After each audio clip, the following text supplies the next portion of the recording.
talk about some violent women. Hello everyone, Britton here, also known as Some Okie Dude, and today I'm going to be talking about another book. I'm going to be talking about Gillian Flynn's fantastic debut novel, Sharp Objects, because I really enjoyed this novel, and I think you guys should read it. I would say this novel's underrated, but it got a TV miniseries adaptation, which I will be talking about a little later in this video. And it's been, liked. Stephen King is quoted here, which I have to agree with. I think his blurb is very, very well sums up what I think about this book as well. But let me get into my thoughts about it. But yeah, Sharp Objects. I'm going to be talking about that today.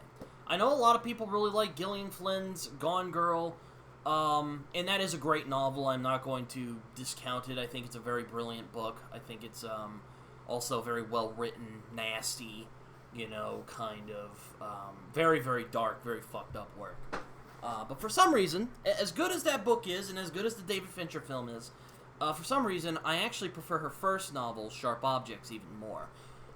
Because it really made me think about the violence that women are capable of.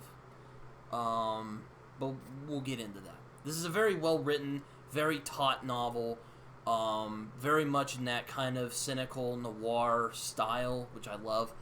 I'm just a whore for dark stuff. But, yeah, it's very much a noir novel in a lot of ways. It's, a lot of people kind of discount it because it's a mainstream book and whatever, but this is basically a noir book, just with female characters. It's a female noir, if you will. That sounds bad, but I hope you get what I mean. This basically takes the noir tropes that you see and how kind of flips it on its ear and makes it more about women than men. Because noir, admittedly, is a very masculine genre. Not to say that there aren't great women who haven't written in the noir genre. I mean, hello, Gillian Flynn is a great author of noir. But I like how Gillian Flynn explores the female perspective in her books, in the female take on crime, which you see in this book. It's really, really good. I really enjoy it.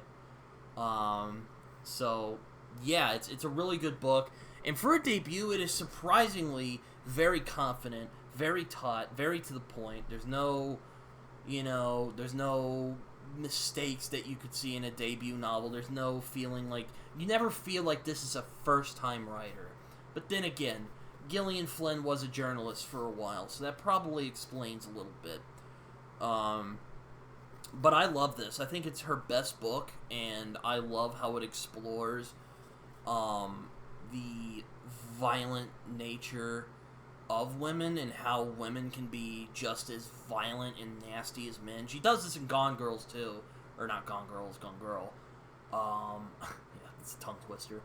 But Sharp Objects, I think she does it better, which I might get some flack for, because I know a lot of people love Gone Girl. But yeah, Sharp Objects is a really dark book. It's a very nasty book about women and how they can be just as violent and nasty as men.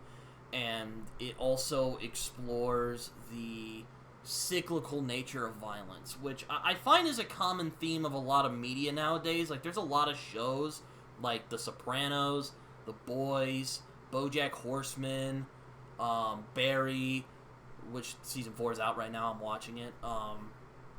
Really interested in the cycles of trauma and violence and how the mistakes of the past are often repeated by people who were victimized by it. And Sharp Objects is all about that. This is a very, very dark book about that. No bars held back in this. It's a very dark, very nasty. It doesn't hold back from the real darker truths of that nature of trauma. That nature of how that trauma can ruin your life. I mean, our protagonist, Camille, is a mess psychologically. I mean, Sharp Objects refers to the fact that she often cuts herself. I'll put the trigger warnings in the comment section, but This is not a book for the easily offended, and this is not a book for people. I wouldn't recommend this for people who are actively considering suicide, but I digress. But yeah, this book is really about how indifference and complacency is often more dangerous than just straight up cruelty, because it wasn't really people like being violent towards women that affected me so much. Though don't get me wrong, there is commentary about the violence against women in this, and it is very dark and messed up.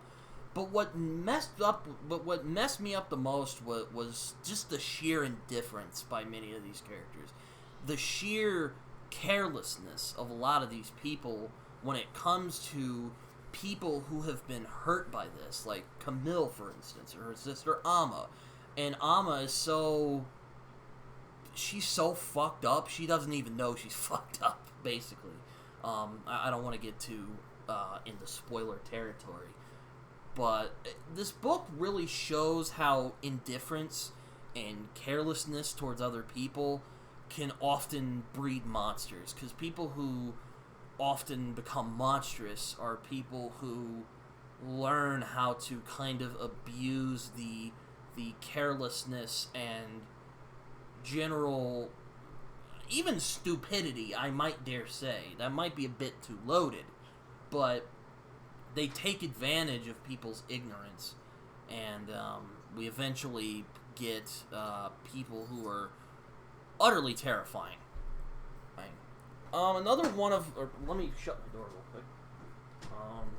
Another one of the themes I find that Gillian Flynn likes to explore in Gone Girl, but also a lot in this, is the dichotomy between the kind of nice, the kind of nice appearance of certain places that you've been, because this takes place in the Deep South, and often when people think of the Deep South, they either think,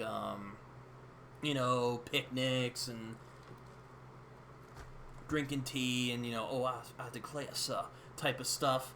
But there's also stuff like slavery, and, that's not cool, and basically the point I'm trying to make is Gillian Flynn really likes to explore the appearance of things and people and settings before she likes to take away the appearance and showcases the harsher, uglier truth behind that appearance, and showing it for what it is in appearance.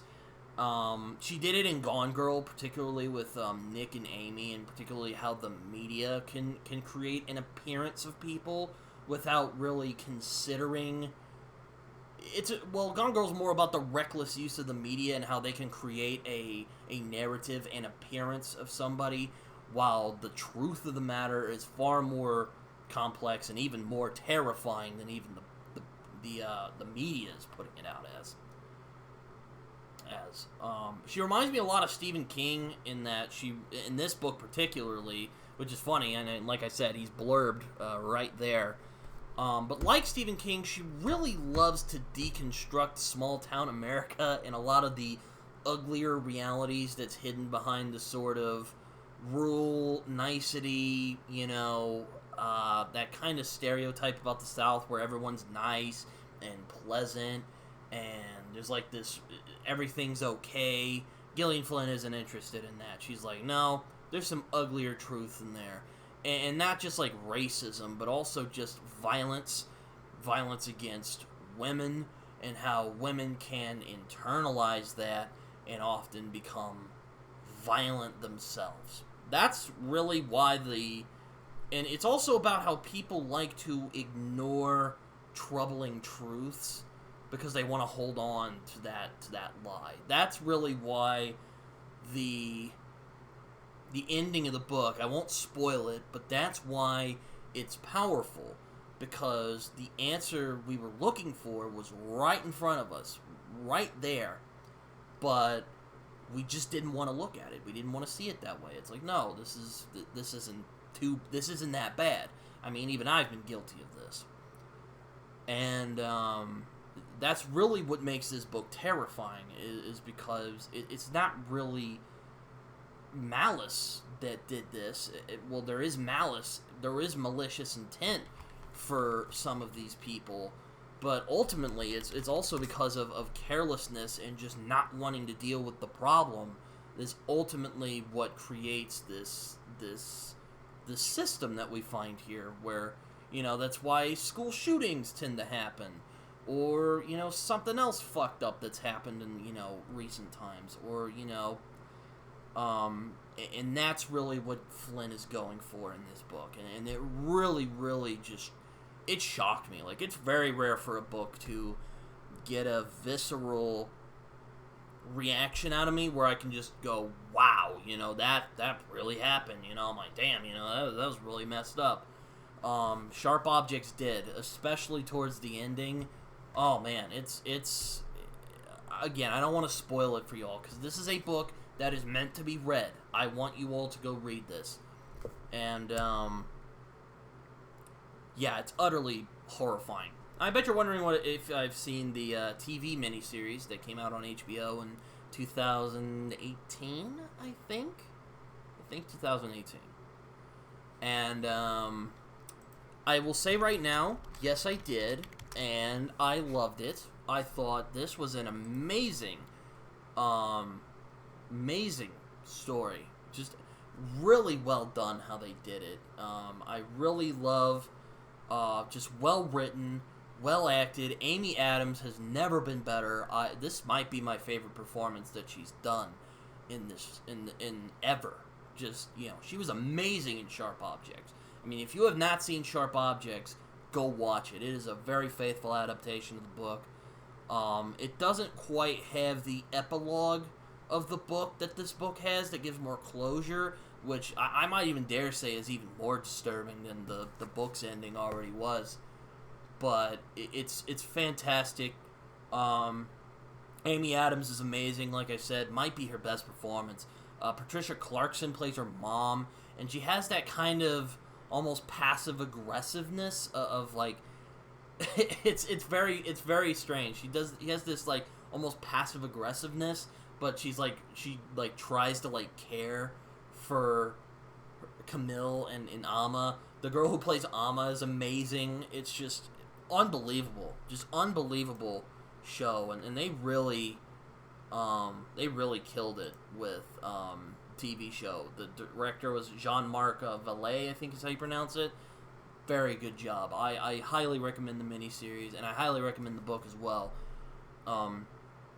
And again, I don't think Amy Adams has been better than she was. And it even really goes into that kind of cyclical nature of violence, even over history and the Deep South. It's really, really compelling stuff. I really love the show, and the book is really good as well. I would highly recommend reading Sharp Objects. It's a phenomenal book. Gillian Flynn might be one of the best crime fiction writers still living today. I am still waiting for that next novel to come out, Gillian, so where's it at? But I digress. Gone Girl is also very good. I'm not intending here to diss on Gone Girl. But Sharp Objects, I think, might be even better. And that's I know that's probably a very hot take, but or maybe it's a cold take. I know a lot of people really enjoy Sharp Objects, but yeah, I really enjoyed this book. I think it's really good. And I really recommend you guys check it out. I just need to read Dark Places. I haven't read that book yet. Maybe someday. Maybe someday I'll read it, but, you know, anyway. That was my review of Sharp Object from Gillian Flynn. I have a written review for this, which I'll link down below. If you want to check me out, you can find me on Twitter. Probably more unfiltered than I already am here. If you want to go to my Goodreads and Letterboxd, that's where I write reviews that are probably more coherent than the one you just heard right now. And I have a Discord if you want to come talk to me and hang out with me, and please do that. I would appreciate it. I think that's all I got for right now. So, alright guys, I hope you guys enjoyed this video. I know I enjoyed making it, so see you guys later.